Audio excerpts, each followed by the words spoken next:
Welcome everyone. I'm Steven, a business development manager on Google Play. And along with my colleague Brian, we hope to regale you with some tools and tips for growing and engaging users on Google Play. Google Play gives you access to a massive use of 1 billion potential users. Your challenge as a developer is to the right users, use their feedback to improve your app, and engage them in the long run. We're going to walk you through some tools that Google Play offers to make this easy. We've parted out some of the topics here. I'm going to cover store listings and experiments. Brian will then cover interactions with users, translation, alpha beta testing, as well as developer pages. We have some cool giveaways for you as well. So, before I begin, I wanted to share with you that formerly I was a naval officer on a nuclear submarine. And I actually see some parallels between life on a submarine and the store listing that I'd like to share with you. So icons, they're everywhere. My submarine, for example, in itself was an icon. It represented strength and deterrence. You should be asking yourself, what does your icon say about your app or game? It's the first thing people see. And it doesn't matter how great your app or game is if no one downloads it. An effective app icon, app or game icon, serves as a quick identifier for your app. You should also think about changing it up seasonally, or perhaps around holiday specials. Next is your title. It's also one of the first things people see. I can refer to my old submarine as the USS West Virginia, SSBN 736 Gold, Group 10, or I could just refer to it as the 736 Gold, which is what most people called it. Similarly, with your app, you want to keep it short and sweet. Does anyone see the play on words in this game's title? You want to be thoughtful about your brand and anticipate the future. For example, how will a version 2 look? Next are descriptions. You can imagine on a submarine, descriptions are everywhere. But the last thing you want to do is go into a radiation zone without wearing your thermoluminescent dosimeter.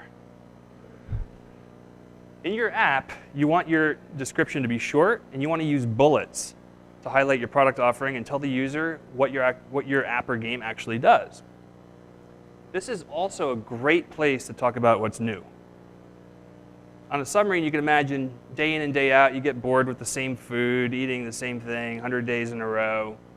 But on occasion, we would hear that there's some new food coming, and we all get excited, right? And I distinctly remember one year, sort of floating around at 400 feet below the surface. We actually had turkey on Thanksgiving, believe it or not. So that was cool. We were excited about what was new. Similarly, with your Play Store listing, you could talk about a potential UI redesign, or now that you may be supporting Wear. So this brings us to store listing experiments. This allows you to test different parts of your store listing page. There are several things you can test: your icon, your feature graphic, screenshots, your promotional video, and your description. All to see how these assets may improve your conversion rate. On Submarine, we tested various approaches. Experiment A could have been approaching a target from beneath, whereas experiment B could have been approaching a target from behind through the baffles. We would then take that data and decide what's the best way to approach our targets going forward based on their attributes. Similarly, with store listing experiments, you can use data instead of intuition to optimize the text and graphics of your store listing. So, you want to start with testing icons. Icons can have the greatest impact, either positive or negative, on your installs. Test early. Second, you want to have a question in mind when you're testing. You want to have an objective. For example, does artwork visualizing gameplay drive more installs than artwork that doesn't? So, best practices. Developers have been asking us for best practices. We'd like to share with you some things that we think could help or that you should consider when running your experiments. So first, as I mentioned before, start with a hypothesis. Then you want to test it. You want to test one thing at a time. You want to iterate. And you want to do the test long enough to get statistical significance. You don't want to cut the test off too short. And then, of course, you want to pay attention to the banner in the dev console, which gives you your results. Probably most importantly, you want to be bold. Minor little adjustments probably will be inconclusive. So make big, broad changes and test those. I'm going to walk you through a few examples here from successful game developers who use store listing experiments. For example, Congregate tested different icon art, and they saw a 91% increase in installs just by testing the icon. As you can see, Rovio used 3 rounds of testing until they found the optimal winner. This may have taken them a little bit longer, but it was completely worth the investment, as they were able to iterate and incorporate their learnings, and they actually saw a pretty good boost. Does anyone see which icon, which variant of which experiment is the winner? All right.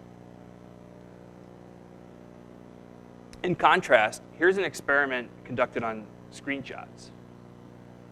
Dots, a game developer, they used a very measured and controlled approach in testing their screenshots.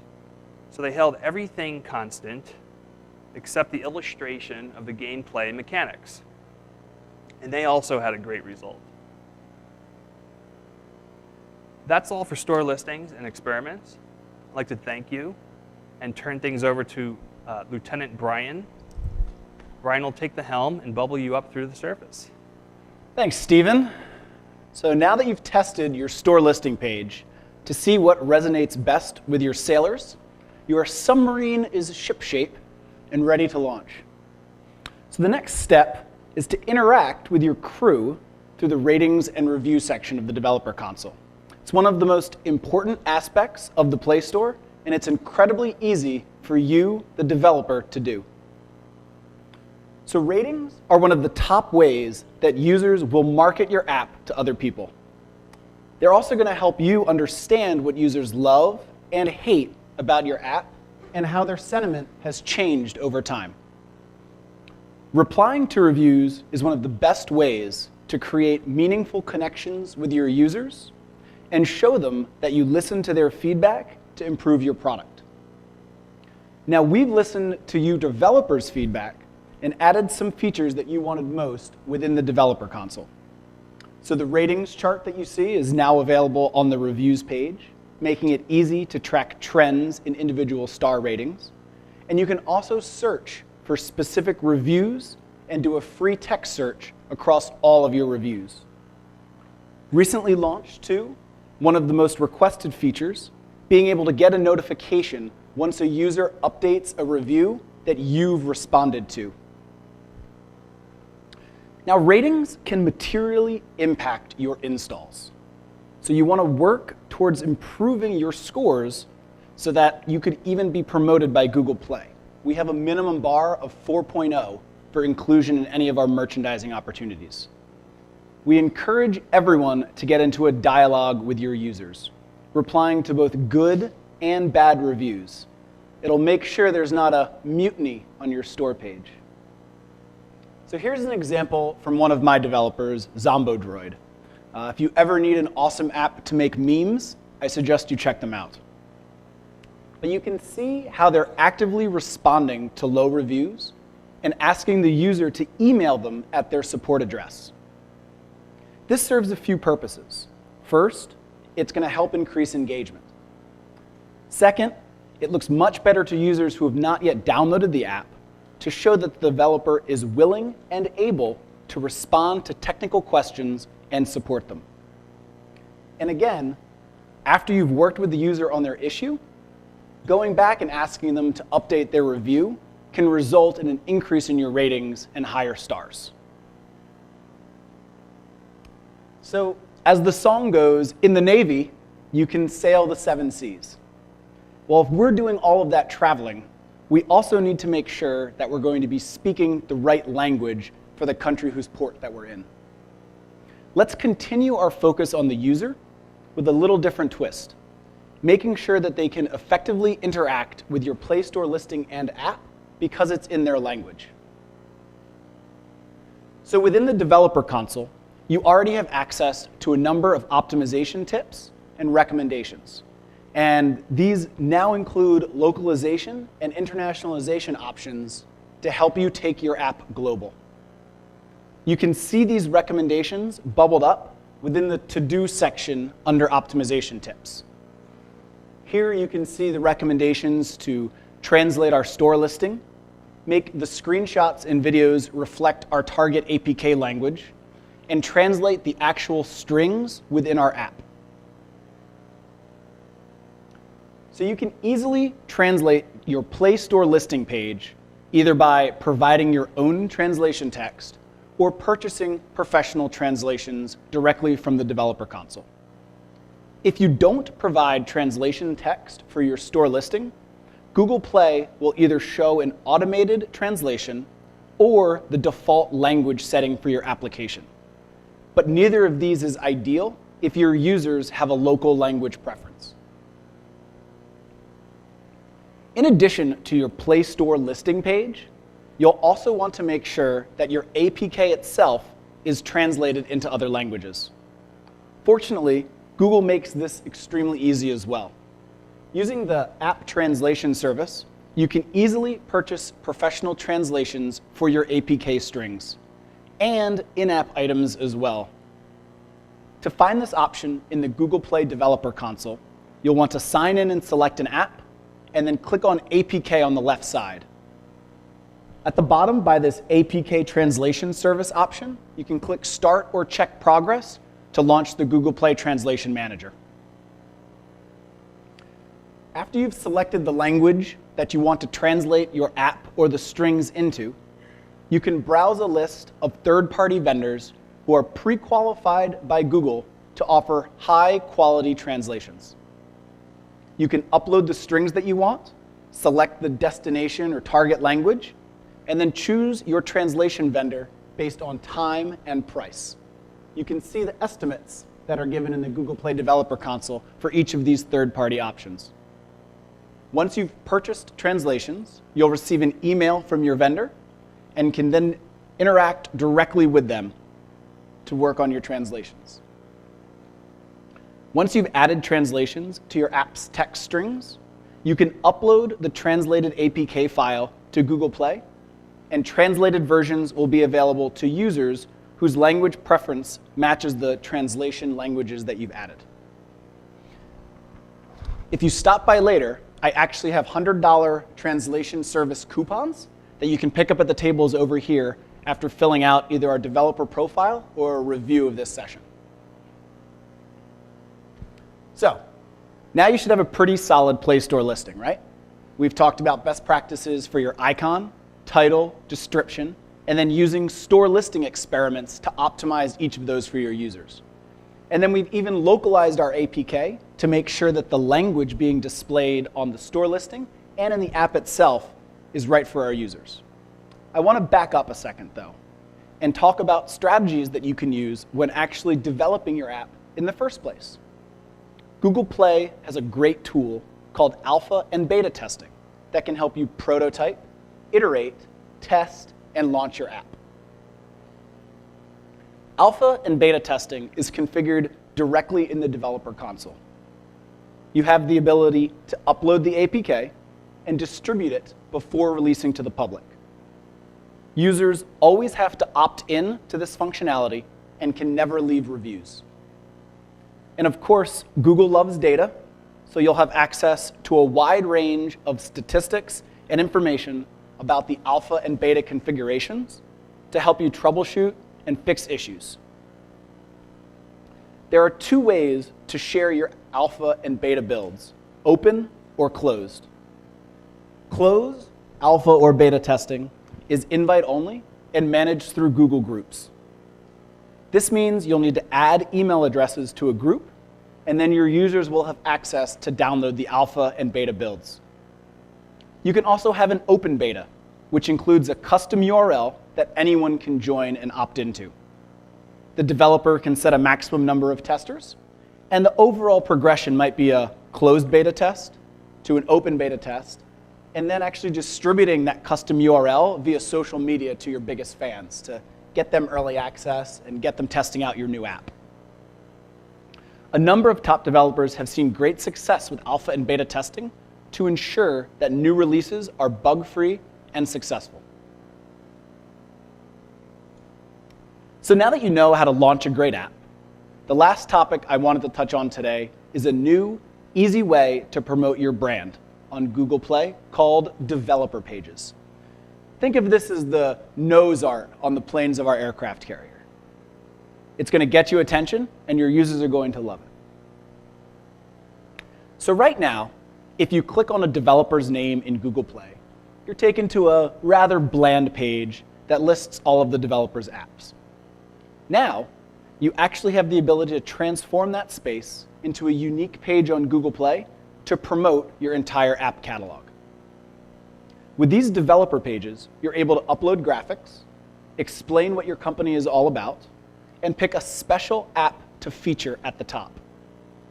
This gives you a single destination to promote all of your apps on Google Play, and many of our top partners have already created their developer pages. Check out AnyDo.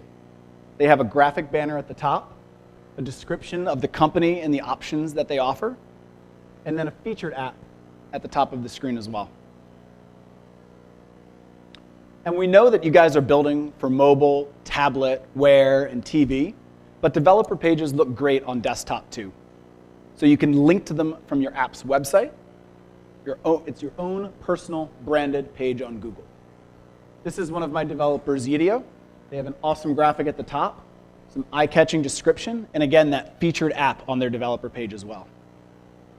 Has anyone here created a developer page yet? 2, 3, 4?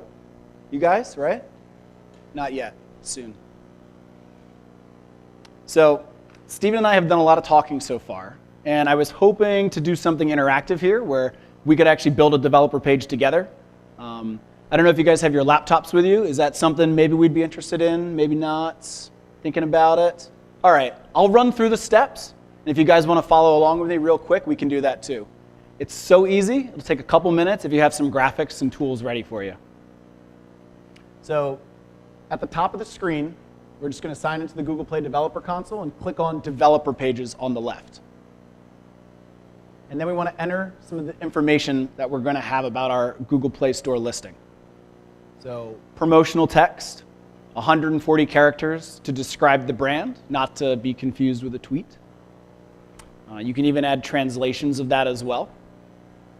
Website, this should point to your company website or a website that's associated with one of the top apps, maybe the app that you're going to feature. Throw in some graphic assets, so a developer icon that's going to be in the circle at the top of the page, and a header image.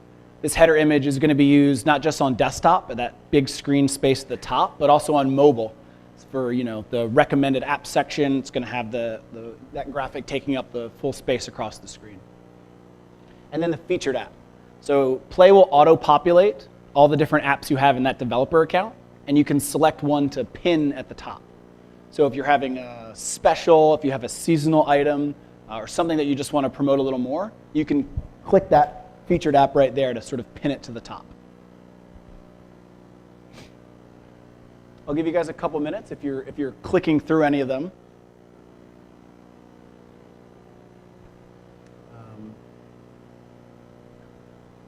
I was hoping to even show off one or two awesome ones, but I think you guys are still working, so maybe we can sort of huddle over there later and we can look at some guys' developer pages. I want to thank everyone for coming to this session. Couple quick items that we can wrap up with, because I know Steven and I have been talking a lot, but we do want to talk with all you guys individually too. And I think with a group this size, we can probably head over to the tables in the back and maybe chat with you guys one-on-one if you have any specific questions or issues with Google Play. Couple things I'd love for you to do to help me out. So at the top right there, It's a quick survey to tell me about this session. Did you like the topics we covered? Store listing, beta testing, developer pages. Did you find it helpful? And then number 2, and I love this one because I got a custom URL with that big Android barbecue at the end. But I want you to fill out a developer profile. This is going to go directly to Steven and I. And if you have any questions, issues, need some help with Google Play, strategies or tips, let me know in that form, and we're going to be able to respond to you. We also have a great book, Secrets to App Success on Google Play. This is written by Google, contains lots of juicy information about your Play Store listing. And if you fill out those 2 forms for me, I'd love to send you off with one today. So with that, I'm going to wrap up. But again, it'd be great to talk to everyone later over here. Thanks a lot.